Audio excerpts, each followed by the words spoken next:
फैसला था उसके मुताबिक जो उन्होंने सज़ा दी उसमें वाज़ह तौर पर उन्होंने अडयाला जेल के अंदर जो है वो अरेस्ट करके रखने का कहा, लेकिन गैर कानूनी तौर पर एक ऐसा ऑर्डर किया गया जिसके ज़रिए खान साहब को अटक जेल शिफ्ट किया गया।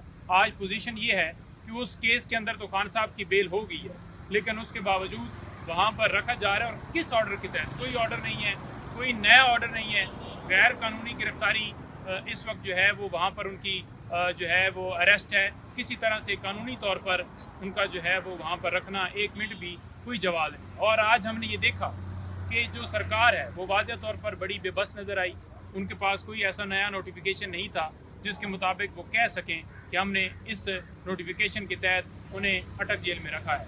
तो हमने अपने दलाइल दे दिए हैं उसमें, और दीगर फैसिलिटीज़ के हवाले से जो हमारी इस्तदा थी वो भी हमने बताई है कि ये जो रिपोर्ट अटॉर्नी जनरल ऑफिस ने जमा करवाई है सुप्रीम कोर्ट के अंदर, उसके मुताबिक तो बड़े जनाब इन्होंने देसी मुर्ग चला दी हैं। कोई ऐसी सूरत हाल नहीं है। खान साहब को जो है वो मुसलसल महरूम रखा जा रहा है, जो उनके बुनियादी हक है उससे महरूम रखा जा रहा है, और वो उनको तकलीफ़ात जो हैं इस वक्त लायक हैं। उनकी कल मिसेज़ उनसे मिलकर आई हैं और उन्होंने वाज़ह बताया है कि खान साहब के साथ बुरा तरीके से ट्रीट किया जा रहा है, लेकिन खान साहब ने ना तो अटक जेल की इंतज़ामिया से बात की है और ना ही उन्होंने कोई ऐसी कंप्लेन की है, लेकिन खान साहब ने उनकी हद तक उनको शेयर ज़रूर किया है कि इस तरह से रखा गया है। लेकिन खान साहब का मोराल जो है वो बुलंद है। वो कहते हैं कि कोई बात नहीं है, जिस हालत में भी रखें, 1000 साल रखें, इससे बदतर सूरत हाल में रखें, मैं हर तरह के इम्तिहान से गुजरूँगा और अपनी कौम के लिए हर तरह की जो मुश्किल है उसको फेस करूँगा। लेकिन हमने मुतलका कोर्ट से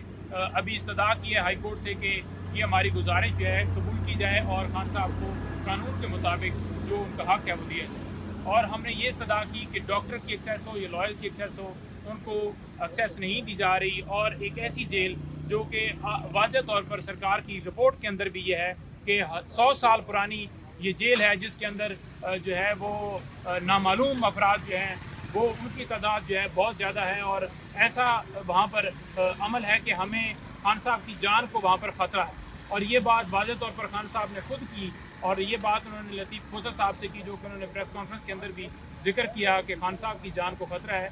खतरात की बुनियाद के ऊपर हमने ये भी बताया कि जो अडयाला जेल है वहाँ पर कोई ऐसा ख़तरा नहीं है, वो ज़्यादा सिक्योर जो है वो जेल है। और खान साहब को जो है अडयाला जेल शिफ्ट किया जाए, कानून के मुताबिक शिफ्ट किया जाए। और जो उनकी लॉयर की एक्सेस है कि अगर लॉयर को मिलने जाता है तो उसके ऊपर FIR दर्ज कर दी जाती है। अगर कोई वकील उनसे मुलाकात के लिए जाता है तो दूसरे दिन उसको पता चलता है कि आपके खिलाफ वहाँ पर पर्चा दर्ज हो गया, आपने हथोपाई की है। तो आज वाज़ह तौर पर शेर अफजल मरवत साहब ने भी कोर्ट के अंदर ये गुजारिश रखी कि जनाब मैं हर तरह का जो है इसकी मैं हल्फ देने के लिए तैयार हूँ कि अगर कोई ऐसा वकूआ हुआ है, मैंने कभी ज़िंदगी में मेरे ऊपर इस तरह का कभी कोई केस नहीं बना, कभी कोई FIR नहीं बनी, और मुझे इल्म ही नहीं है कि मेरे ऊपर FIR दर्ज कर दी गई। वाज़ह तौर पर हाई कोर्ट ने कहा कि शेर अफजल मरवत साहब की मुलाकात करवाई जाए और किसी तरह का कोई पर्चा वर्चा, उन्होंने वाज़ह तौर पर ये कहा कि कोई ऐसा अमल जो है वो ना किया जाए।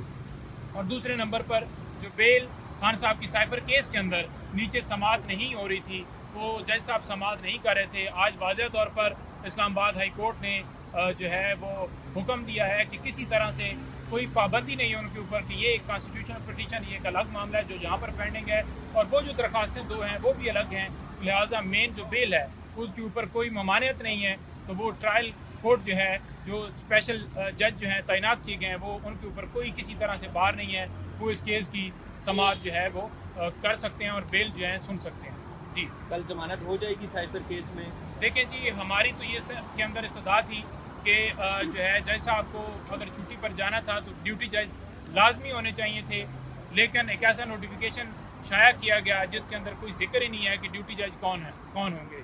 पाकिस्तान की हिस्ट्री में कभी भी हमने ऐसा नहीं देखा कि अगर एक अदालत छुट्टी पर है या कोई रीज़न की वजह से वो अवेलेबल नहीं है जज साहब, तो उनकी जो है मुतबादल के तौर पर कोई ड्यूटी जज अवेलेबल ना हो। उस दिन गुजारिश भी हमने एडमिनिस्ट्रेटिव जज से यही की थी, तो उन्होंने कहा था कि 24 अदालतों की हद तक मेरी जो है वो जुरिस्डिक्शन है, लेकिन ये नोटिफिकेशन क्योंकि जो है अलग से लॉ मिनिस्ट्री ने किया है तो उसके मुताबिक वहाँ पर किसी तरह से जो ड्यूटी जज हैं उनका जिक्र नहीं है। तो लिहाजा वो अब मामला जो है हमने हाई कोर्ट के अंदर यही टेकअप किया है और अदालत ने ये कहा है कि कोई बार नहीं है, लेकिन जो ड्यूटी जज की हद तक कोई अभी तक हुक्म नहीं हुआ। हमें उम्मीद करते हैं कि जज साहब को वापस आना चाहिए, क्योंकि ड्यूटी जज की जो है वो नोटिफिकेशन नहीं है, ना कोई किसी को असाइन किया गया है कि ये अदालत जो है ये एज ए ड्यूटी जज जो है वो रिस्पॉन्ड करेगी। तो लिहाजा जज साहब को आना चाहिए और खान साहब को बुनियादी जो आइन जो है हक देता है फेयर ट्रायल का, उनको इंसाफ मिलना चाहिए।